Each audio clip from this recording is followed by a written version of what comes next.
Did you start at 10 after the time? No.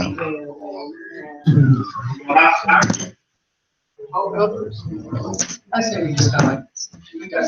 Mike, can you hear us?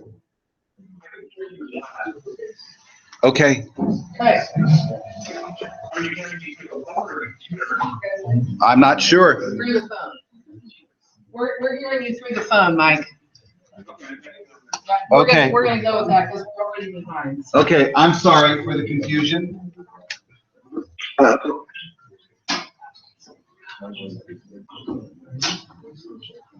So, Mike is, principal from, he was with the Oconomowoc School District. Did you show the slide? Okay.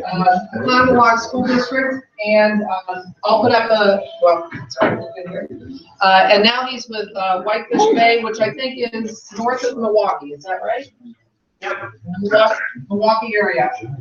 So we're gonna let you kind of introduce yourself, walk through where you've been and your journey, and he will be alluding folks to lots of things on the Four Cornerstones page, as well as the questions that Tom put in the middle of the table for you. So, Mike, after you do your intro, then I'll start asking the questions. Okay.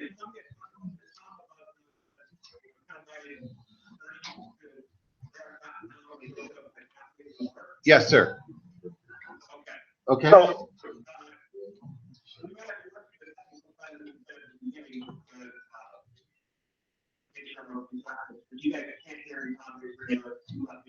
We can hear you. We can hear you very well.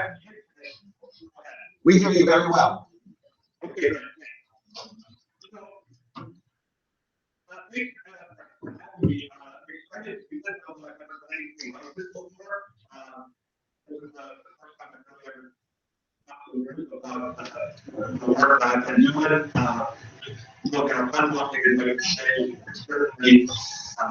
If I don't need my expert, I publish everything on the state that they're one way, but also that by hearing other people and some work they're doing that maybe also those that are about to engage in it or are currently engaged in the work. So if I look at the background, I was started in the Oklahoma area school district, which is a suburban district about 25 miles outside it's a pretty diverse mix of affluent community and sort of a lot of affluent on the way, but it's a very wide district geographically, and so we capture a lot of rural poverty as well. So it's a really interesting mix of culture. But I started as a high school athlete. Soccer coach, also like I was super excited as a teacher off the mark. The last thing on my mind as a young teacher was thinking about social stuff. I'd grown up, very white, rural, middle class community, and so thinking about martial arts was just never even on my mind. But while I was teaching, I started going to grad school medicine and took a classes after history, and it was an ongoing experience for me. The first time I ever really stepped in my privilege and the position I was in, being the difference between the life of kids and the traditional martial arts. I never really thought about my school and work for everybody. I did personally help for me, but everybody benefited from the school. And that broke around the speakers that began talking about what that means. Opened my eyes at that the school was really not designed to serve all kids really well. So that was the first one I tried to kind of talk about these things until it was an awakening for me. I had actually been and was fishing at school because I was able to have that for 3 years before I moved on to become the principal of each of their PA school. And I'll talk more about the work that I did there a little bit and kind of make background. At this school, about 800 children, we had a few intermediate students, kind of along.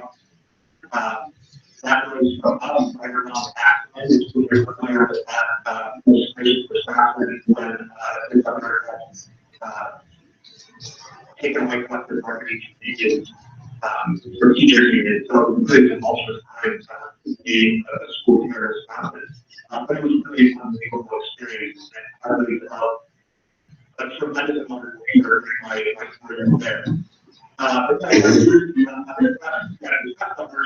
before that, I moved down into the city last year, so I started looking for schools that were closer to mine. Coming here to my experience, this is my second year here to pay. It made a very different community than Oconto is. This is a much more community. It's smaller, but it's much more important. It's got a very international value of people want to eat this. We have a lot of students that are professors that are from overseas. We also, as the governor has launched this 2 years ago, still serves students in the Chapter 220 program, integration program in Milwaukee. So we have a number of students from the city and they're all here. So it's a different vibe here in the community. But by way of a little back, we were one high school in the state of Wisconsin. They've had it for years. So there's a very deep tradition and a lot of values what they've always done there. And then the social justice leader that can be challenging. So that's just a little bit about me and my background. I guess as I was preparing for today, again, I'm not really done anything like this before, so I just told myself reflecting on some of the big milestones of the journey along the way. You know, I'm going to present this in a way that can be really linear, but I guess it's important that you know that it's not actually that this journey is linear. It's perfect. Even though you start on the story like it's it's actually the interaction of every single day. A lot of these bigger things that happen, but it's every piece of the work that we do is working. So I'm going to bigger things that are questions of our meetings that I'm confident in the focus, or this more about the little small things that happen in the team. So when I first started at Teachers Hill, I came in at the same time as our special director, and both of us came in at the time where there was two really big pieces that were happening around our district. The first was in the year before we started, that was when Lisa Chura had done the equity audit on our district and the request of our school board. And what was pretty terrible outcomes for our students with special needs, and our special needs programs were in a pretty dire place. And so we changed to an environment where our school board was pretty anxious and expected change and get results, specifically around special education. Certainly, it provided data to make the public know that there were other organizations who weren't serving well, but our organization was really not about special ed. At the same time, our district was going through a massive change in reading and writing curriculum. We were doing with Teachers College years later project. So before that, the 5,000 schools all had their own decision-making power as to what to do with reading and writing curriculum. And then we all moved into the middle school, and then we had pieces of these disparate pieces. So it was the first time our district was totally aligned curriculum really ever. So that was a massive change for our staff that they were working through at the time. So the people that the special ed director and I did again, we're looking at this workshop model structure in a way and really seeing the potential there to begin moving the river on. And so we started asking ourselves, how do we have after the PLA workshop framework models that we talk about independent universal instruction. So not only better, kind of stepping in a better way. But our special teaching program, we're not located anymore for PLA. And I think as a really young leader at the time, I didn't recognize the impact I would have on staff when they classes they develop, which is pretty much harder than Dr. Happy all the time. Pull the rug out in that moment.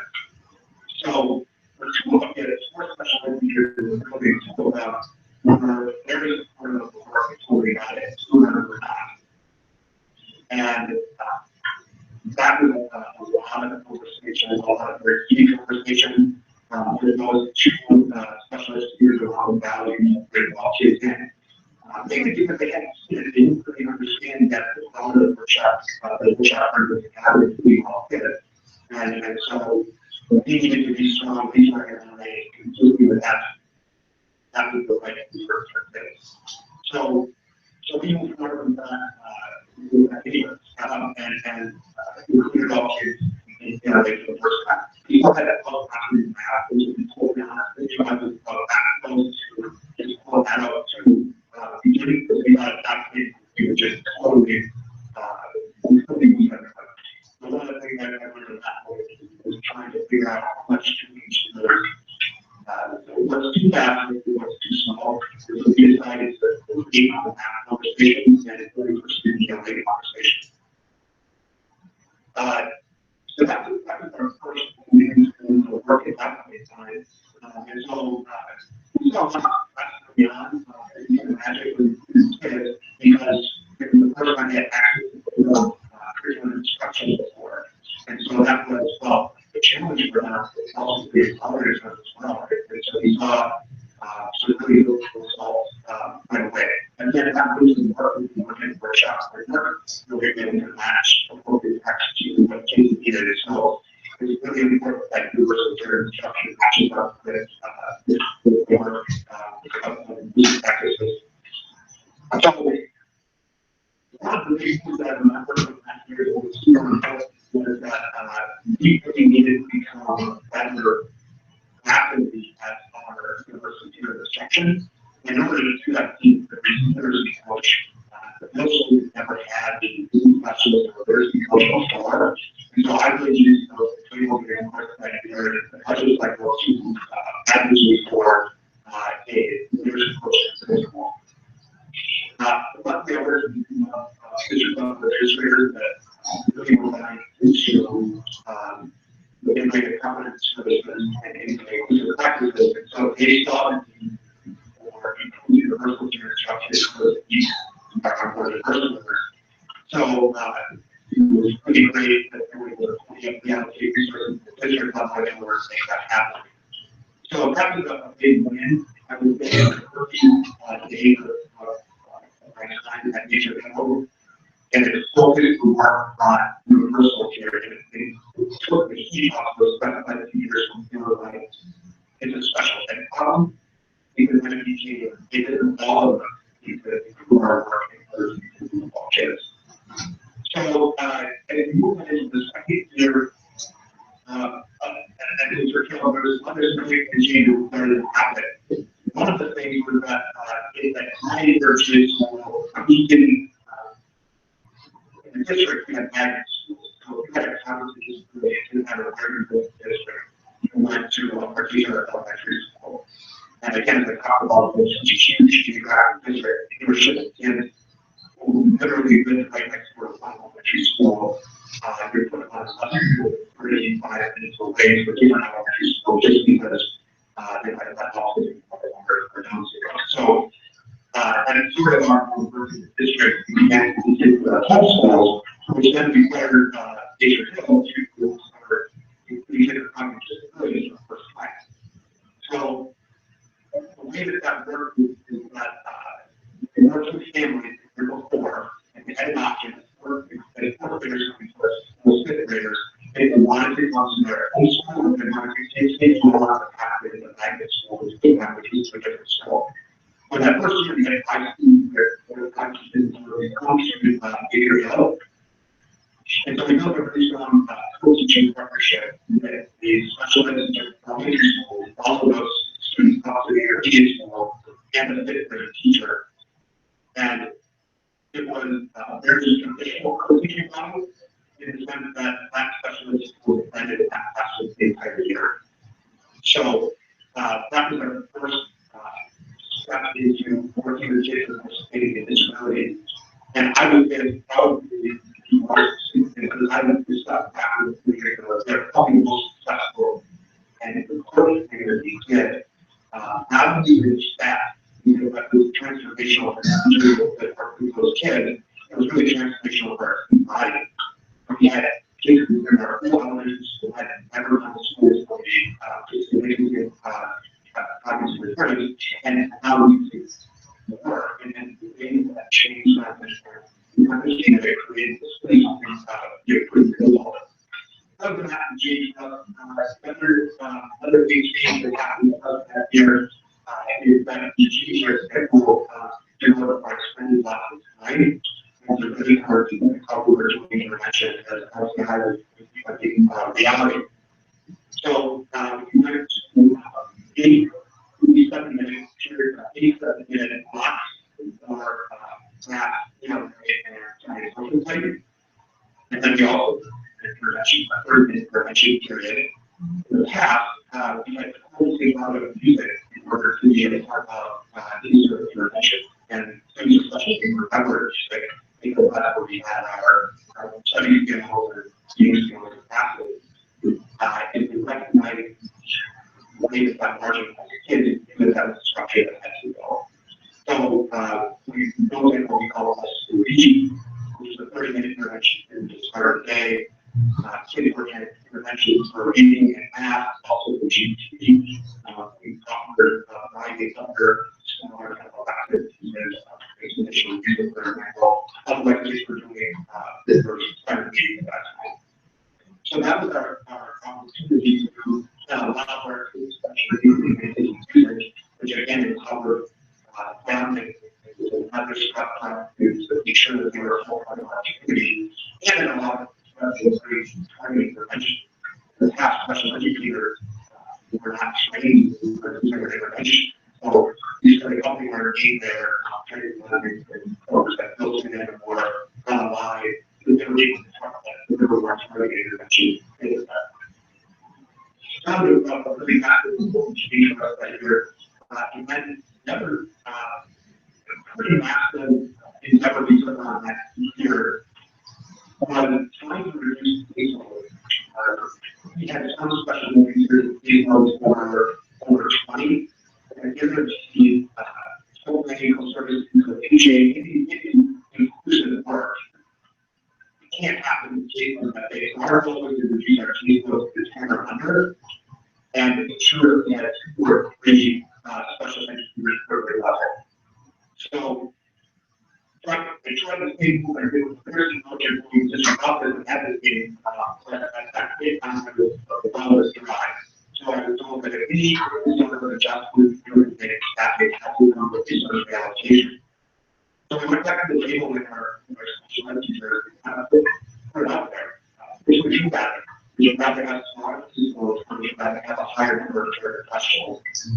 And after a lot of soul searching and conversation, we decided as a team it was more important for us to have a trained special educator in the building working in co-planning all than it was to have a professional who would provide coverage. And so we had to go ahead pretty quickly for us in time. One special educator could be purchased with 17.5 hours of paraprofessional planning per day. So we ended up receiving we ended up adding 2 special ed teachers back here. So that's, I think it was 36 hours of paraprofessional per day that we had to produce in order to make that happen. And it was a right move with the absolutely believe that it's full function there at that level. But it required us to be much more intentional with respect to the students and adults. So it required us to put together as a team and educate and more about what students need and less about how we cover these kids during the day. So it was a win-win on both levels. But what it certainly not easy. We're part of our paragraphs were pretty people and we appreciated that the work that they did. But it's for us to really need special educators to do that. So moving into year 3, then some of the main milestones that I remember from that year, one was our leadership. So the first year as a football at HHL, I chaired the building leadership team, and essentially the way that worked at the time was that the building leadership would come together, they would lay all their problems on the table, and then look at the principal, the classmate fix it. And I remember the first walk out of that first field meeting, like if you're headlights thinking, this is not for me, like I can do this. And it was created the topic structure. And so I went through that first year, and then in year 2, I didn't have a clear of all these leadership teams. As I went into year 3, we brought that team back, but we brought it back to the guys of an actually excellent team, and it became a team about service and delivery, and it became a team about data analysis, identifying problems and solutions. I think it's something that was all the social justice leadership. So it became a much more powerful team where it empowered a shared thinking process as opposed to giving problems that this one has to be solved. And so that was a really important change for us. If I took I a team that I have to have operate at high level, see that shared line, lines around people. I don't think I can do any work without that, because that's the most important thing we're looking at. I can put educators together. So what they were able to do at the end of that third year, they already set our goals next year. The first time in the year that I knew what our goal would be the following year, before we went to the summer, and it was all over our whole staff. Here's some money for the summer, here's some things you require, and intelligent energy, and transparency. So that was a really important for us. The other thing that happened last year was opportunities to actually show up at full capacity. As I mentioned in the first year, we mentioned about full PLA. To pull up that, you just rolled that out slowly and surely until there was nobody left. The whole kid left, there were 4 of us. We started in 5th grade, went to 6th grade, and so by the end of the 7th grade year, we were recognized that we were almost done with all that. But it required us to go back to the curriculum to do that. So in that 7th grade year, where kids were likely quit, we had to go back and do like we go back to those over the high leverage teaching learning targets that is to be qualitative to be able to be successful with. So actually, the regular educators did a lot of that in order to be successful for our students, especially. And then we also raised the expectation around co-servicing, and so that required us to do more of planning. And in order to do that, we had to also kill off some of our other integrated special ed structures. So we had this essentially special education curriculum, and that was pulling our teachers away from being able to plan. So we removed that structure, and our teachers were fine, and it gave us teachers an opportunity to work more collaboratively with regular education. So that was pretty successful as well. So that kind of that's the work that I did the same years before, and then that was the year that our district we started to explore University Life Authority, and that was also the time I started to sort of back half that year when I was starting to transition out of University Life Authority. So I think about some of the success that happened during those 4 years from a data standpoint. Well, our students with special needs were still not performing for the level that they needed to. We were a math district, and we started to shift growth, their growth projections in a way that they never had before. So while we had closed the gap that we were closing the gap, and we were seeing students able to achieve in a way that they hadn't before. And that was more showing good in math than it was in being. Especially with last couple of years, we were getting rid of flow. Because kids wanted to get access to people curriculum. Before it was slower and louder. Instead of in front of the instruction, it's called it only takes time to start with zero to close that gap with it. And I still think actually was also kind of long time that they didn't take advantage of working with HTML in the years we were implemented. So then I kind of transitioning into where I'm at right now. I'm getting into my second year here in my first day. When I was coming in, and staff was coming off of some really big changes. In the first year, I was coming in on the second year of the change to the box cycle. I was coming in on the second year of PBIS improvement, and it was the second year of educator our state evaluations were done. So there was a lot of change and not change. There's that specific value tradition and these high performance are a lot of kids, and so there's not always strong desires to change, or there's not a rationale to change. So I was looking at some history when the work began and identifying where the first way was just have watching. I didn't know where we were at with practically where we were at with making an engagement about all sorts of kids. And I think the first day of school, one of the more disturbing moments I had was that we showed you again a lot of work to do here. We're about a 10% of our population here is active with energy. And I remember the first day walking by our classroom and seeing 10 kids in this classroom, and all of them were African American. And I really had a question about why I saw that the classroom could be in those homes 10% through this class. So another benefit of so recognize special education, but really a lot of ways for working with our students of color. So just kind of kept my eyes open for signs of activity and for excellence. While I was here, in those first over months, in those entry points my G. So there's some of that I think that's more force, and I think more natural. So as I think about the things that I forced, one was the leadership team I found the very first day, the very first meeting. It was the same kind of jealousy that I think is how I started. And so instead of waiting a full year, right away, we transformed that management logistics firm kind of complaint social justice leadership. And so we really worked on educating that group for the first semester of the year. We read together, we studied together to really understand what social justice leadership is.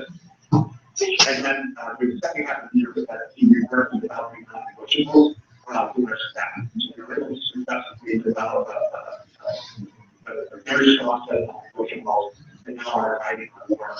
And that was a huge thing for us. We really did that because there was not a whole set of values. Then the summer is that we were able to in the 3 days, which was with Dr. Kepler, with the program already.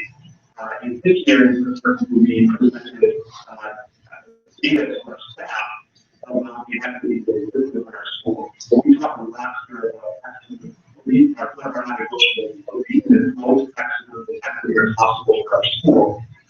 And so we presented data to our staff that did for us, and we are actually in school for a lot of kids. But we also presented data that pointed to the fact that there's dramatically underserved from our rich, specifically as a special need, as and we're also including girls performing at a higher level of ways that each one is possible to have in actions. And that's actually pretty low, but actually based performances massively there.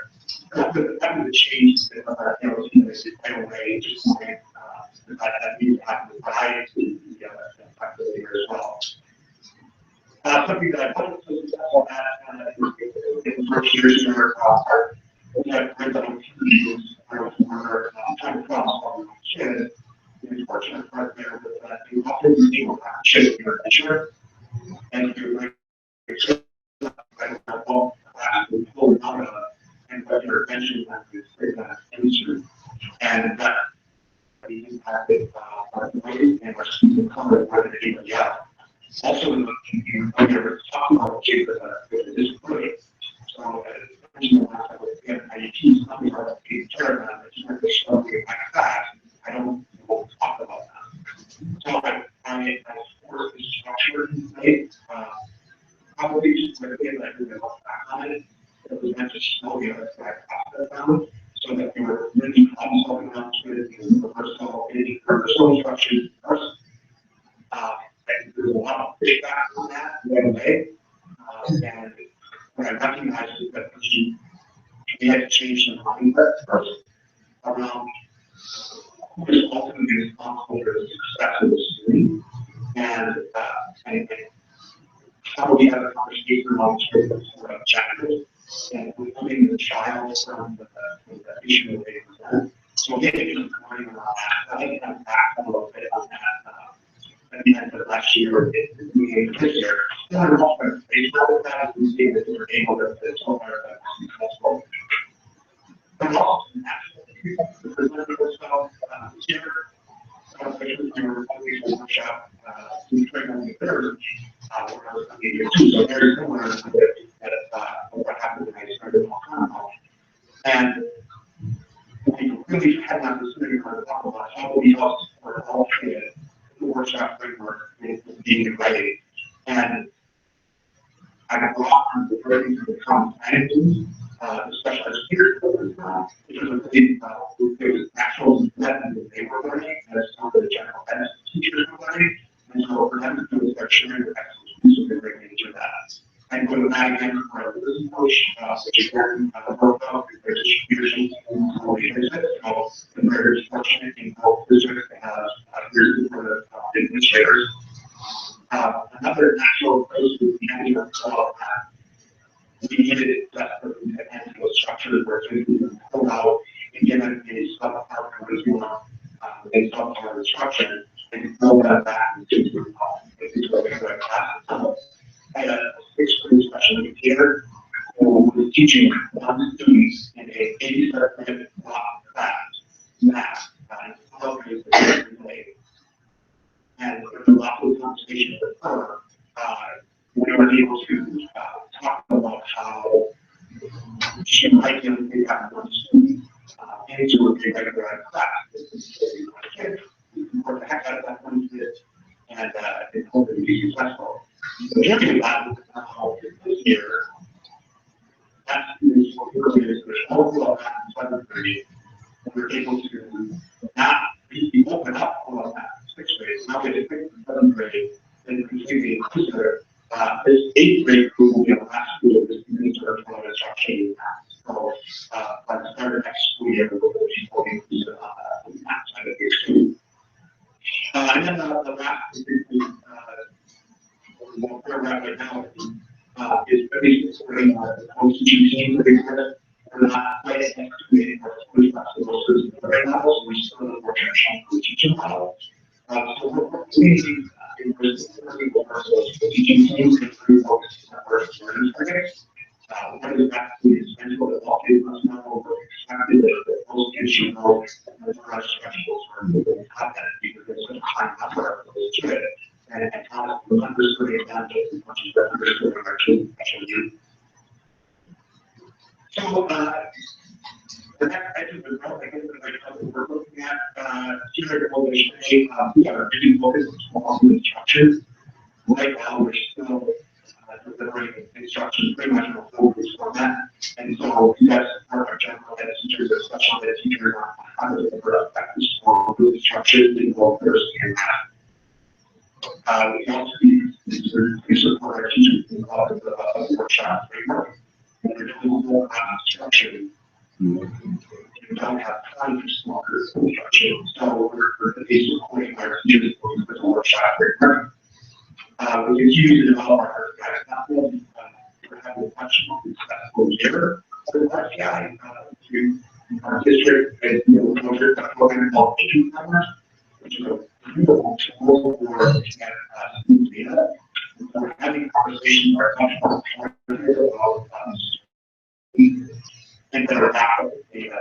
And so our radar teams are less about changing engaging behavior we are frustrated with. Where do I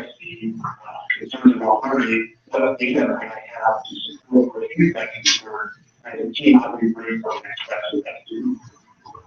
And then I think that the two would be this additional the base system either that I've got to try to figure out and perfectly with my leadership team around is how do we change mind about special education? Right now, our English special ed is probably the most more like hospice than it's a rehab center. Where we put kids in special ed and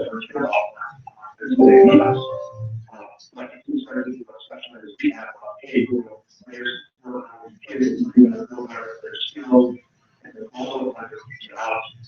I think that's going to be a great impact on our business. And then lastly, I recognize the need to really work about what we're conscious bias is, and to at least have folks entertain the idea that their unconscious bias might be coloring their interaction with kids. And if we can folks entertain that idea, I think that's going to have a dramatic impact on their implications. There's a whole bunch of stuff on there. I'm happy to open up some questions. If there's questions headline, if there are other questions, I'm happy to get others to. Mike, can you hear me? Can you hear me? Let's try the microphone. Can you hear me now, Mike? Mike? Mike, can you hear us? I can't hear you. Can you hear us? Okay, can you hear what we're saying, Mike?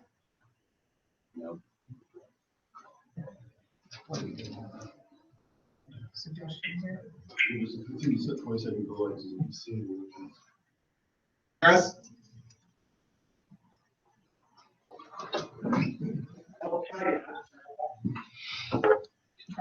Can you hear us now? Okay, good. You can hear us. Okay, Mike. We're going to go to some of those questions, but before we go there, you talked a lot about special education and how you have plans for those students. What about those other marginalized groups? I'm thinking like ELL, gifted, and those populations you talked about, African American population. How has this work impacted those groups too? I'm sorry, part of that question, I couldn't catch all of it. My question was, how has the work impacted those other marginalized groups like ELL, gifted, and also your African American population, your low-income students? You talk a lot about special ed. So what about those other groups too? You know, I'm firmly of the belief that what we do for one marginalized group is going to have a positive impact on all marginalized groups. So if we focus on universal core instruction, that's gonna lift the tide for every single kid in our building. I think the place where we're going to have to go next, again, in terms of examining that internal unconscious bias, that's going to help us go at the way in which we're serving our students of color. Our data was pretty stark to show that we are way, when we look at our PBIS data, we are way over identifying or punishing kids of color than we are our white students. And that's why just opening up the possibility that our unconscious bias might be impacting that is super important. We have, the students who are English language learners here in Whitefish Bay, we have a small number. Most of them are coming from families that are also doing like outside tutoring. So our ELL services are minimal. And the way that we're supporting those kids is we're able to, just because of the numbers, we're probably able to put more personnel support around those kids than what most districts would be able to do. So I think we have an advantage in that respect of being able to, because we're only talking about in this building right now, maybe 3 students that are not native English language learners. we're able to put much more intensive people in supporting those kids and working with the families than what I think other districts might be able to do.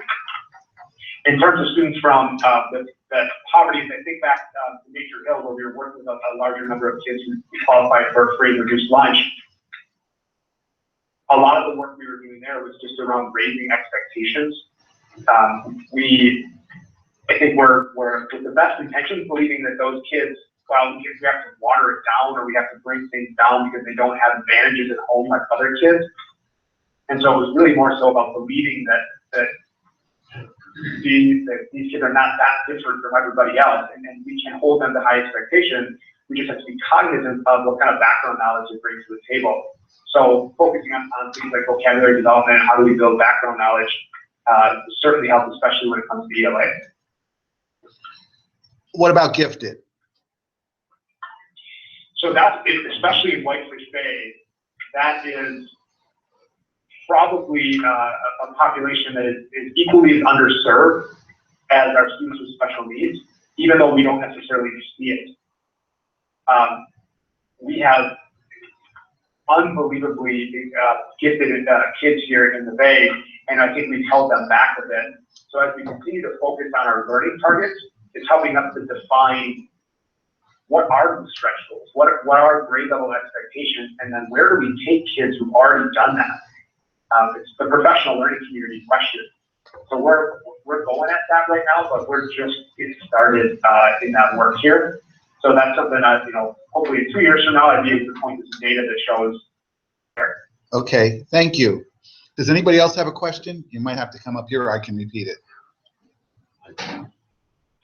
Just hold my phone. Hi, Mike.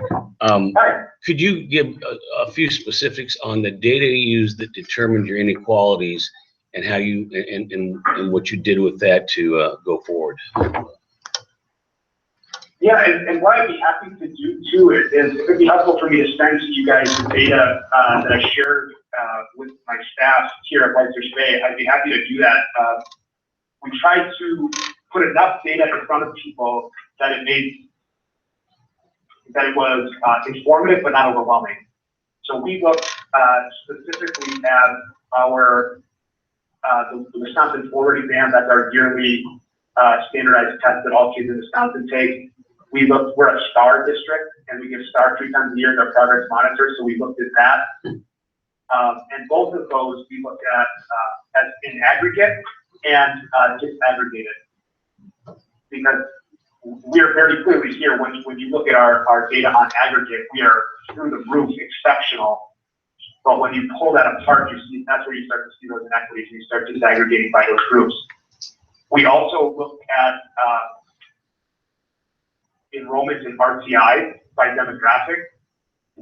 We looked at enrollment in special education by demographic, GT by demographic, and then some of the classes that we have, like we're largely detracked, but as I mentioned in math, we're still kind of working through that tracking. We right now, kids take have the opportunity. Some kids take algebra in 8th grade, and some kids take math 8. Standard math class in 8th grade. And so I shared with our teachers the enrollment by demographic in Algebra 1. So an alarming statistic for people there, we didn't have a single African-American student in Algebra 1 until the past 2 years. And I don't know if it was even further back than that. We only looked back 2 years, but people didn't know that. And in fact, challenged me on that data. So we pulled out rosters to say there were no African American kids in the algebra. So that was the big one we looked at. We looked at our minor referrals, major referrals, and suspensions, and again broke those out by demographic groups. So that was the data that we presented to everybody, or let them chew on, and then we also asked for what data would you like to see that might be easily accessible for us that we can provide again in the future. So we literally just did this on Tuesday night. And so the next time my ability leadership team gets together, we're going to look through the feedback and comments from the staff to determine trends and next steps. Okay. Does anyone else have a question right now? just come forward, because I'm gonna go through the list. Mike, how do you, whoops, sorry. How do you roll the work that your BLT does? How do you roll that out to your whole staff? Especially around Cornerstone 1, which is, you know, the underlying why conversation. How do you keep that going?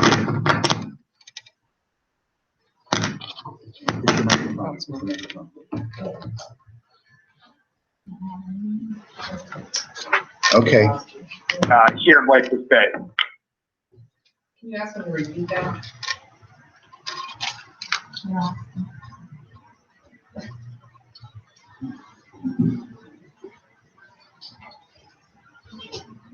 Are you? Okay, are you there? We're here. Okay, sorry about that. So, so the question was around how do we roll the work of the BLT to the larger staff? So again, I don't know that we did this right, but it's kind of how it happened. I really focused on educating the building leadership team last year because we had a group of folks together that were passionate and really wanted to do the work, but had never really thought about it before. So we focused the first semester of last year on really educating that leadership team. And we read together Shirk and Sterla's book, Leadership for Equity and Excellence. We read some articles from Dr. Capper and Dr. Ventura. We talked about person-first language. We just really did a lot of learning in the first semester of last year. We then led our staff through several rounds of feedback and engagement in staff meetings around non-negotiables. You know, because we had to get some values in place before we can move forward.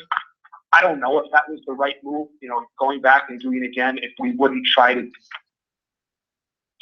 replicate some of the education we did in our leadership team with the staff. But we did it, and we were able to get to a place where our staff was able to set up a really strong list of non-negotiables in the second half of last year. To begin this year, we had 3 days in August where we really did the heavy lifting of Cornerstone 1, where we talked about history of marginalization, where we talked about, kind of the Christmas tree effect of schools, where we hang all of these different programs and services on, but we never really changed the core. And that was a really powerful moment for our staff, and it made the non-negotiables make sense. So we kind of started the school year in a really good place. Like, oh, okay, I now have a better picture of where these non-negotiables have come from. So that was our biggest point of education. And then going into the data, that was something that our leadership team had done, and we set up in our staff meeting on Tuesday, we brought that data in. And so we really I didn't do much talking at all about the data, but each building leadership team member ran a small group at their table and took them through a very structured protocol around understanding that data, because we didn't want people to jump right away to explaining the data away. So we led them methodically through, what clarifying questions do you have? What objective statements do you have? What evidence of equity do you see? What evidence of excellence? So we try in our building leadership team to think about how do we build our staff meetings in such a way that we're educating folks. A follow-up to that, you have your team the team members are helping you build that information and get it out there to the staff and build the trust. How do you deal with those individuals that could be resistant at times? How do you get them on board? Let's ask the audience that question and see what kind of ideas we have on that. That is hard. I mean, it's really, really challenging. As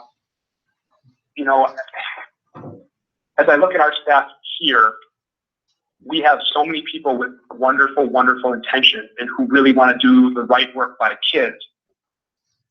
What they might not see is that their good intentions are actually leading to poor outcomes.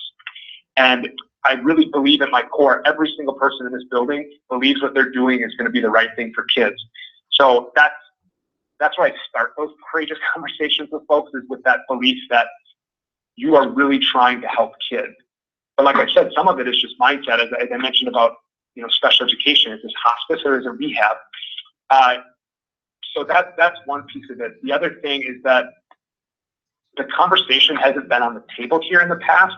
So there's a lot of underlying, borderline racist beliefs that are coloring how people approach the work.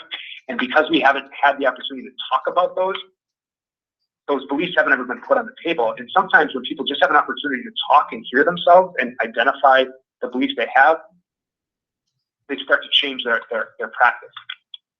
Then you've got, some folks who are just not moving along, and we try to help them the best that we can. But there's one staff member in my mind right now who I think at the end of the year might decide that this is not the place for him anymore. So that might be okay. And certainly we don't want to create a place where it's, you're with us or you're against us, but also helping people to identify if this work is against their core values, this just might not be the place for them. So that's conversation, but that's daily conversations, and that's through every interaction you have with those folks to show them that you care about them and you want them with you. But at the end of the day, there's some practices that we're just not going to do here. We focused a lot on the teachers, those conversations with students, or the relationships developed with students, have those relationships improved, and also with the parents and the community in general.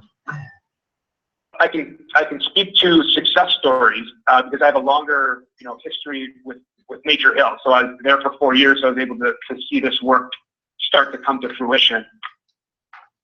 As I mentioned before, that first group of fifth graders with cognitive disabilities that we included, that to me was just the signal for how powerful these practices can be, because we really worked hard in those first years of helping kids to see, how do I interact with somebody who might be different than me? We spent a lot of time on community building there and helping support those relationships with kids as fifth graders. And the beautiful thing was, as I left them as seventh graders, you saw natural friendships. You saw kids with cognitive disabilities come to the school dance with other kids without disabilities and their parents not having to be there. You saw kids being invited over to birthday parties and that weren't before. So you just saw these beautiful interactions between kids that that to me, more than any data in the world, that's the kind of stuff that proves that these practices work. At Whitefish Bay, it's too soon. We are just beginning to include all kids. But I think about what's become more evident to me, especially in the last couple of weeks, is I'm wondering what messages we're sending to our white students and our students of privilege when we're segregating our kids of color, intentionally or unintentionally, but we're segregating these kids.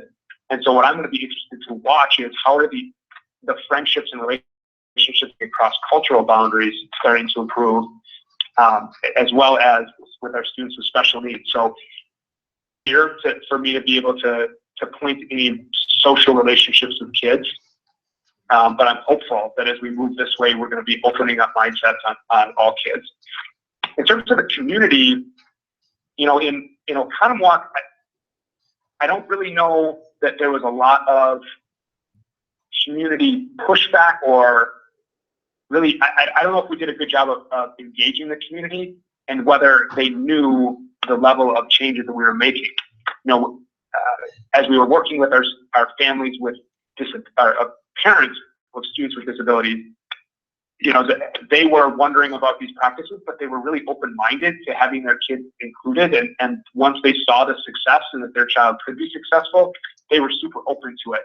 But we weren't really advertising it, in a large way to our community what was happening. So I don't know if that improved. It didn't hinder our relationships with our community, but I don't know that it was anything that really helps with that, or if it was a focus of a larger community.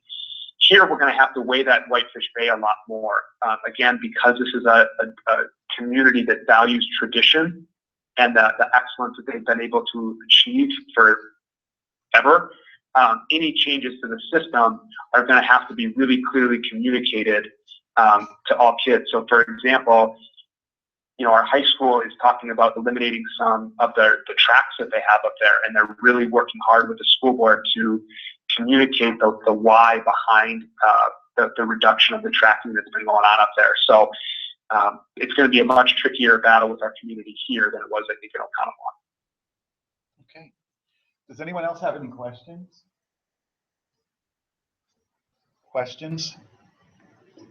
So if you had to pick your biggest challenge with this work, what would it be? That's a hard question. I mean, I think the hardest challenge overall in both districts is choosing to engage in it every single day. And every opportunity, once you start engaging in the work, you start seeing it in everything that you do, whether it's field trips or lunch or in classrooms. I mean, you just see it everywhere. And so it's kind of choosing to continue to do that, because it can be overwhelming at times. And because you start seeing things and you start to weigh, like, can I affect this change now? Or am I going to do more harm than good if I push on this right now? So you're constantly engaged in it, but you're constantly making decisions about where are your entry points, where are your next steps, and how do you reconcile practices that you see that are not socially just. And that it's honestly the stuff that keeps you up at night about how do I do this in a way that's going to impact long-term change. So I think there's a lot of short-term changes that can make us feel better, but certainly would be lasting change. On that first day when I saw all those kids of color sitting in one classroom, I could have gone in and said they're all going in inclusively today, but I know that would have a long-term negative impact or ability to work for the collective. So you're constantly engaged in it, but you're constantly making decisions about where do I find points, what battles do I pick, and at what time.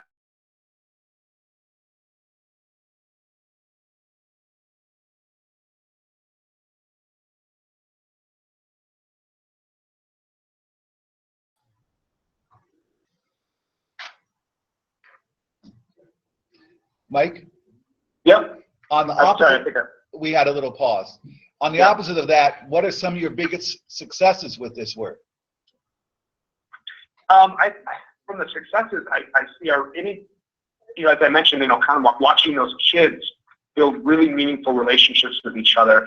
That's the kind of stuff that makes me so proud and happy for our kids, because that's what this is all about. I think it's about changing society and how do we build relationships and confidence for the future. So that's the stuff that makes me really feel great. It's also when we tear down barriers that like right now there are some barriers that we're pushing on in Whitefish Bay that have long-term impact on kids as they move on to the high school and then into college. And we're making decisions for kids in 6th grade that have long-lasting impacts. And so when you see people be more thoughtful about that and really thinking about the consequences of their actions, and you see the change in the mindset of the teachers that you work with, those are huge successes. And I feel really proud of the work that our staff does when they're willing to go the extra mile for a kid, when there's an easier option that would take that kid out of their responsibility, but they choose to take the more challenging road because they know it's going to be the right thing for kids. So when you see evidence of that, and sometimes you got to look deeply for it, but that's the kind of stuff that really, that you're making a difference when you see that change in behavior from the adults around you. Okay, does anyone have another question? Yeah, sorry. You're changing classes. Yeah. Anyone have another question from Mike? Could you do an introduction so I can tag it on the beginning? I know it's in, but I'm doing an introduction. Mike, for recording purposes, our friend Anthony would like to have you do an introduction, just a quick introduction of who you are and where you are working at this point in time. Just real quick. Sure. So again, I'm Mike O'Connor, currently the principal of Whitefish Bay Middle School in Whitefish Bay, Wisconsin, which is on the north side of Milwaukee. Okay. Well, it appears we have no more questions at this point, but I'm sure we will have more in the future. So we sure do appreciate your time. Sorry for the technical difficulty, but we worked through it.